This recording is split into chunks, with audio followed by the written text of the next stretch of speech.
Most people, half of what they thought today is the same things they thought yesterday about themselves, about their life, about their business. That's why most people's lives don't change very much. But if you wake up and you start realizing, I'm living in a home, an emotional home I don't want, you can change it. See, because everybody's got it. If you got $1 billion, check this out. If you had $1 billion, but the habitual emotions you go back to are frustrated, pissed off, then your life is called frustrated and pissed off. It doesn't matter how much money you have. Write this down, please. The quality of my life is the quality of my habitual emotions. The quality of my entire life is nothing but the quality of my habitual emotions. Whatever habits of emotion, wherever my emotional home is, I will find a way to get back there. And until I change that, I'm gonna have a problem.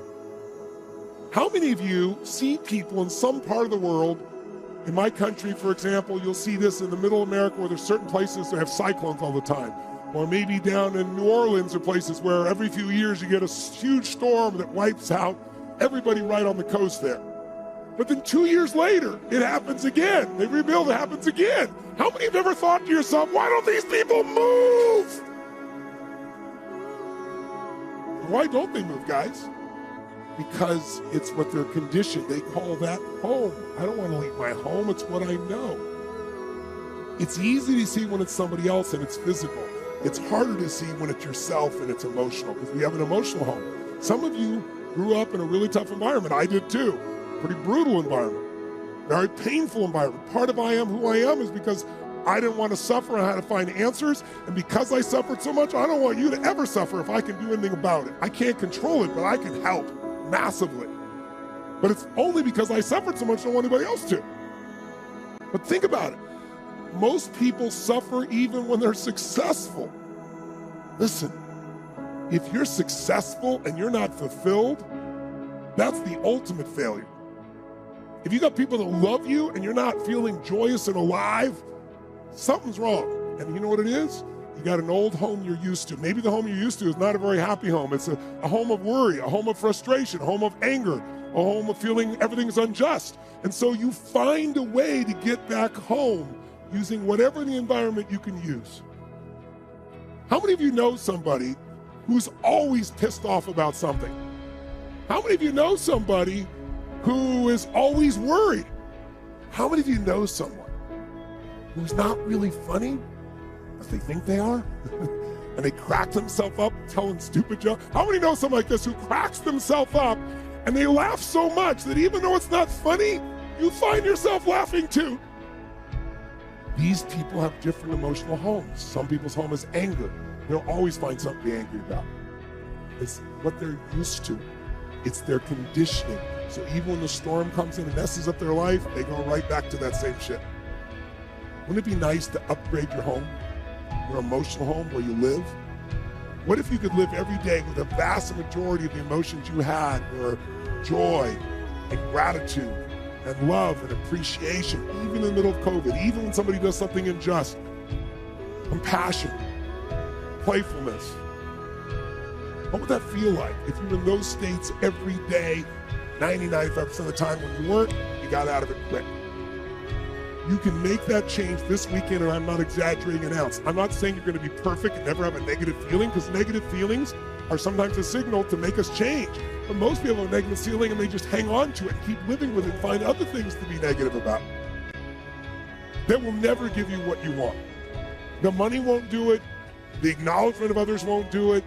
Everything you think will do it will not do it. Only one thing will do it. You drawing a line in the sand and making the most important decision of your life, that you're going to live in a beautiful state no matter what.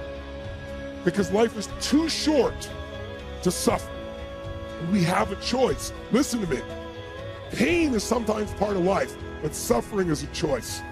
But for most of us, not a choice, because we have the habit of suffering, being stressed, being worried, being frustrated, being pissed off. And because we're wired that way, that's the muscle we built. But if we rebuild our home here so it's even more magnificent, then you can have the life that you desire and deserve. And you can do it in one weekend only if you give your all and push enough energy out while you're doing it, while you're learning. Who's up for this here? So who's up for enhancing your home massively? Say aye. Aye. Say aye. Aye.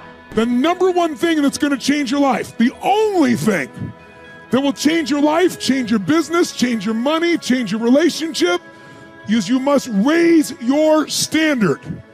Now, I know that sounds boring, stupid, basic, but it's the truth. The only thing that changes our life long term is when we raise our standards. What does that mean? That sounds so boring and dumb. It means that all of us in life have things we want. We don't get what we want. We get what we have to have. Remember I said earlier, we all get what we tolerate in ourselves and other people. But when you're no longer willing to tolerate something, that's when your life changes. The difference in people is their standards, period. The difference in people is their standards, period. And what do I mean by standards? Everyone in the world has a list of things they think they should do. I should lose weight. I should work out. I should spend more time with my kids. I should work harder. I should make more calls. I should. And then you know what? People don't do their shoulds and they get mad at themselves and they what I call should all over themselves. They beat themselves up about it. What changes people is when your should becomes a must.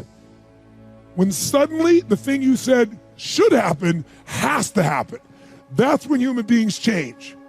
It's like if you want to take the island and you're the head of the army and you want to take the island, the most powerful way to take the island is burn the boats. Because if there's no way to go back, it's amazing what happens when it's a must to do something versus a should. That's what makes human beings succeed.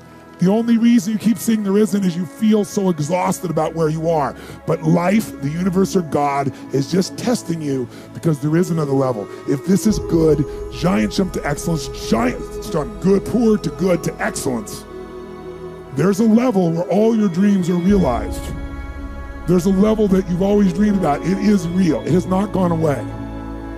But it takes that extra burst when you think there's nothing left. There's no way. You've tried everything 10 million times and you keep going. It's almost like God is saying, if you keep hitting this wall enough times, I will see that you will not stop, that you are filled with that level of determination, faith, and courage, and then the door opens and you get to that next level. But what most people don't know is the next level is just 2 millimeters above. And it's called outstanding, ladies and gentlemen, outstanding.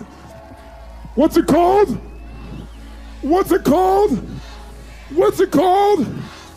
Outstanding, magnificent, unstoppable, extraordinary, not excellent. It's a different level. It's a level where you are not one of the best, you are the best. And you know what's amazing? You only have to be 2 millimeters more than everybody else and you get everything. You get the joy, the laughter, the fun, the family, the passion, the economics, the freedom, the spirit. It's all there. What Jerry Maguire called the Quan, baby. All of it. And it's just 2 millimeters above, and most excellent people give up because they're exhausted. And there's some people who go, the harder I hit it, the more I hit it, sooner or later it's going down, I'm not stopping. And when you do that enough, it pops open.